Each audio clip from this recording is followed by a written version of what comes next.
Hey everybody, Matty here with Altcoin Buzz, TGIF once again, and happy Friday. That unbelievable artwork was so impressive to me actually that I highlighted the artist here. I stumbled across her on my LinkedIn. And by the way, I'm very happy to connect with any of you that would like to.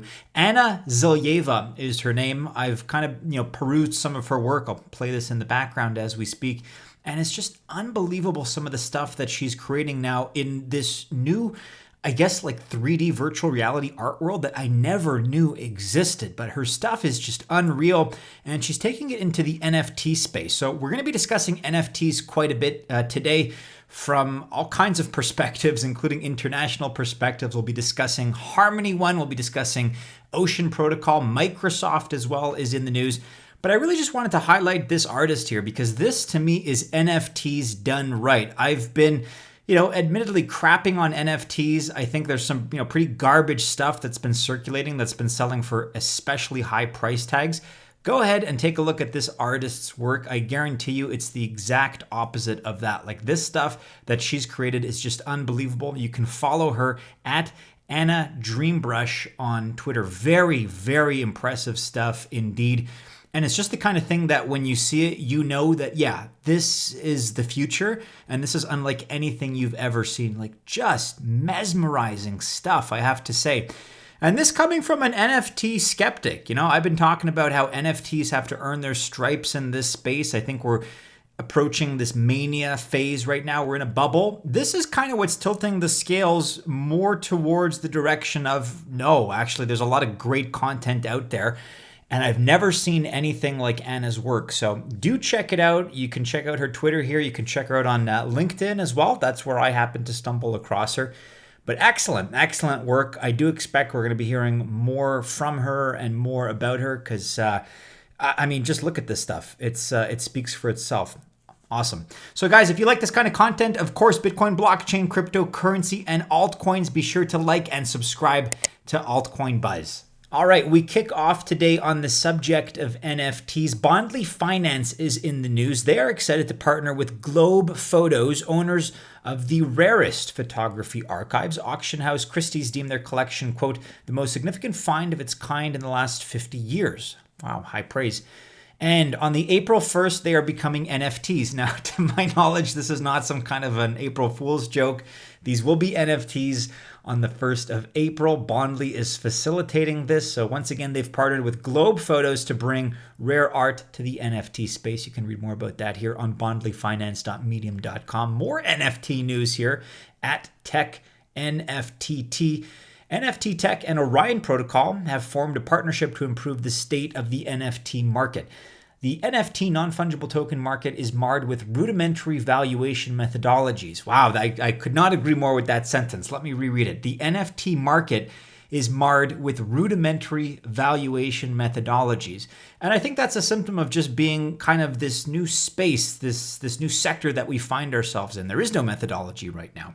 So Orion will provide rich historical data facilitating the development of the first NFT oracle. Very cool. More on that here. Building better NFT pricing. You can read about that on nfttech.substack.com.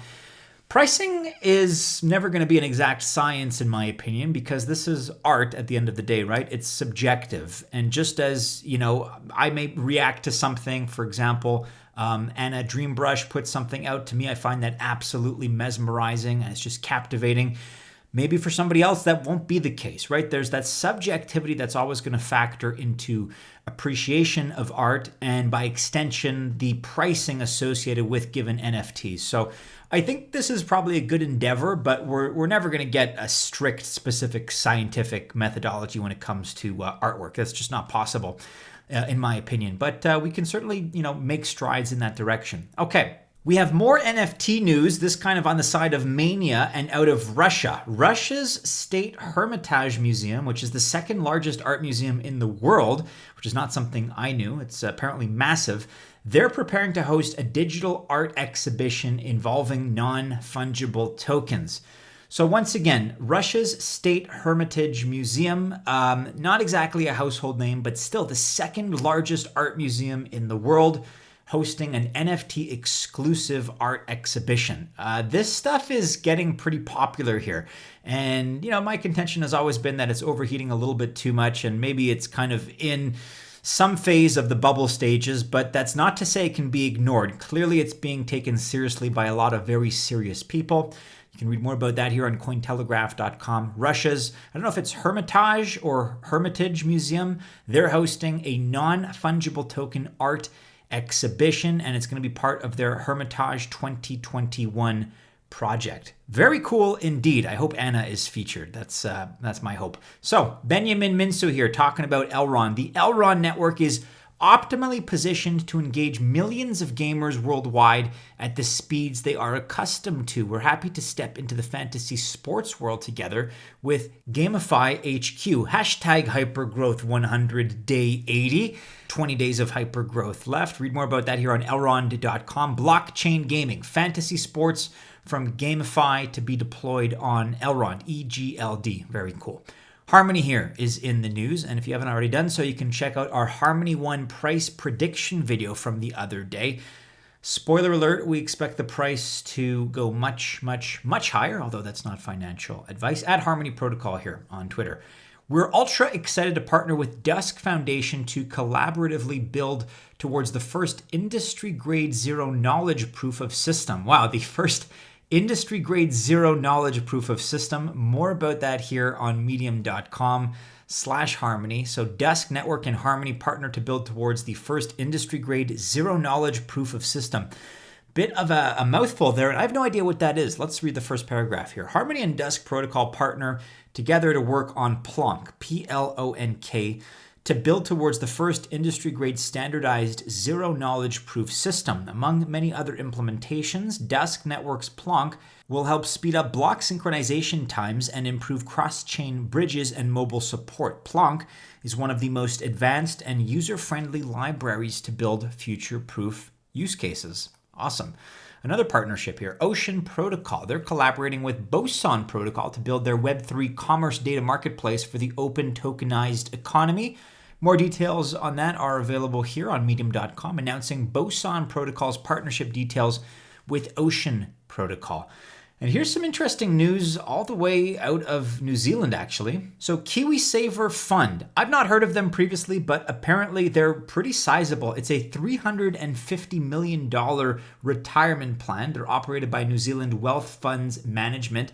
They've allocated a full 5% of their assets towards Bitcoin, which was an unexpected headline to read, but then, at the same time, not so much. I think a lot of this stuff is happening behind the scenes, and more of these companies, in this case, a retirement fund company, which is especially significant, but, more and more of these headlines are going to come out in the relatively near future, in my opinion. So just as we've kind of immunized ourselves to the FUD since 2018, fear, uncertainty, doubt, we've all grown very, very thick skin. It just ricochets off of us every time we hear some FUD. We're going to have similar immunities that are going to be building up to some of the good news that we're going to be seeing over the course of the next few months. Just my point of view, just speculation. I don't know for certain, but that is my contention. That would be my guess. In other news here, BlockSwap. They just announced CommunityNet incentivized and fair token launch. So BlockSwap will be distributing a full 250 million tokens for a 5-month-long incentivized CommunityNet ahead of subsequent BSN mainnet. More info on that is available on blog.blockswap.com. Incentivized CommunityNet with fair token launch. You can also read about that on altcoinbuzz.io here with Deepika's article. BlockSwap distributing 250 million tokens in incentivized CommunityNet. So the platform that seems to hold the potential to sweep the entire ETH2 staking mainnet announced the launch of a mining incentive scheme. And interestingly, the CommunityNet tokens are 1-to-1 redeemable on the mainnet. Check out Deepika's full write-up on the website altcoinbuzz.io. And we're going to close here with a little bit of, I guess, hypocrisy is the way I would phrase it. So you may have read recently that Microsoft is getting into the Bitcoin game here via Coindesk.com. Microsoft's ION digital ID network is live on Bitcoin. So imagine never having to use a password or a username ever again. Networks like ION could make this a reality. If you're interested in reading more about Microsoft's initiative here and what Ion is, you can check out this article. We'll link to it below. I am more interested right now in shaming Bill Gates. As Documenting Bitcoin pointed out, watch what they do, not what they say. Bitcoin was famously bashed by a lot of people, but recently Bill Gates, he said Bitcoin was not for him. That's according to the ex-Microsoft chief. And a couple years ago, he came out alongside Warren Buffett and Charlie Munger. They had a lot of nasty things to say when Bitcoin was somewhere in the $8 or $9, maybe $10,000 range. Gates came out and said, it's not anything you should be too concerned about. In fact, I would short it if I could. Number one, he had that option at the time. You can always short Bitcoin, not recommended, but it's possible to do so. And number two, we've done pretty well since the time that you issued those comments. Thanks very much, Mr. Gates. So he's been negative, and then all of a sudden, Microsoft's Ion digital ID network is now launching on Bitcoin. And you can say that, look, Bill Gates is removed from the company. He is the ex-chief. There's other leadership that are probably more bullish on Bitcoin. That's fair. That's fair. I get it. But just optically, you have to admit, it's not exactly the greatest look in the world. So you can read more about that initiative by Microsoft if you like. We'll link to all of this, of course, in the description below. On kind of the other end of the spectrum, people that are more progressive, more embracing of cryptocurrency, blockchain, of course, Tyler Winklevoss of Gemini with this milestone. There is now over $1 billion of crypto earning interest. Not $1 billion of crypto, but $1 billion of crypto earning interest in Gemini Earn. We've hit this milestone in less than 2 months. Wow, after launch this February. You can earn up to 7.4% APY on your crypto held at Gemini. Come check it out. And more of these exchanges are offering these kinds of features, including Binance, by the way. Let us know in the comments below if you'd be interested. Maybe Robert could do a tutorial on either whether it's Gemini or Binance, some of the earning features, do a walkthrough and kind of highlight some of the advantages of depositing some of your crypto into these earn features. Many of us, it's not advised to hold a whole lot or the majority of your crypto on exchanges, but many of us hold certain amounts, small amounts here and there on various exchanges. And this really opens up, the possibilities as far as being able to earn interest passively and automatically on some of that crypto that we just hold on our exchanges. So let me know your thoughts about that, guys, in the comments below. But that about wraps it up for today. Do be sure you're following us on all the regular social media channels. Keep checking back into altcoinbuzz.io for all the latest. Like, subscribe, share, hit the bell to receive notifications if you enjoyed today's video. Best of luck, guys, if you choose to invest. And as always, stay safe. We do hope to see you again soon in our next video. Take care.